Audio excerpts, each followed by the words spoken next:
Speaking of winning, we're down to our 10th choice, and it is a winner, faux show.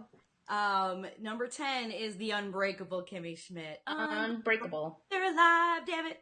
It's a miracle. There It's you a go. miracle that I've only sang twice during this whole I think recording. so too, actually. We've talked about Kimmy Schmidt before. It was on our shows you should be binging.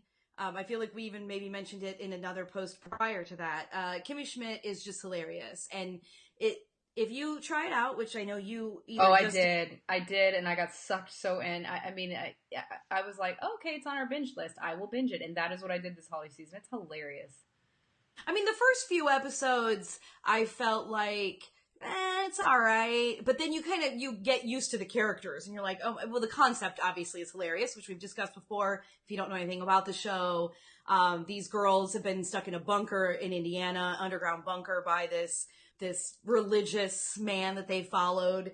And he's had them in there for 15 years. So Kimmy went in as 10 or something and comes out as 25 years old, moves to New York City, craziest place she could move after she's been living underground for 15 years. And is that right? 15? I don't know if it was that many, but Maybe 10. it's Maybe a she was lot. 15 when she went in and she's 25. Anyway, it's just hilarious to watch her escapades in New York. She's got this flamboyant roommate who sings a lot.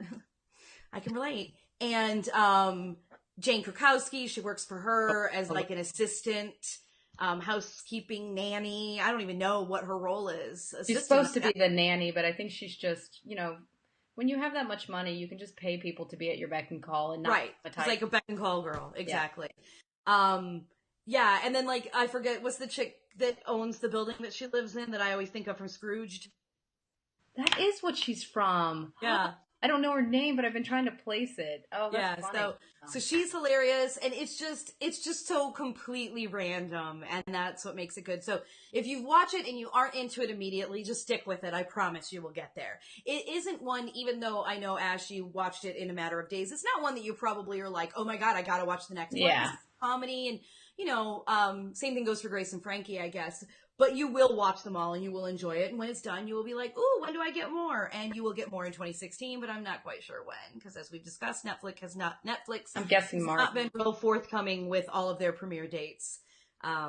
Except for that Fuller House. We know when that's coming. Now watch them whip. Now watch them nay nay.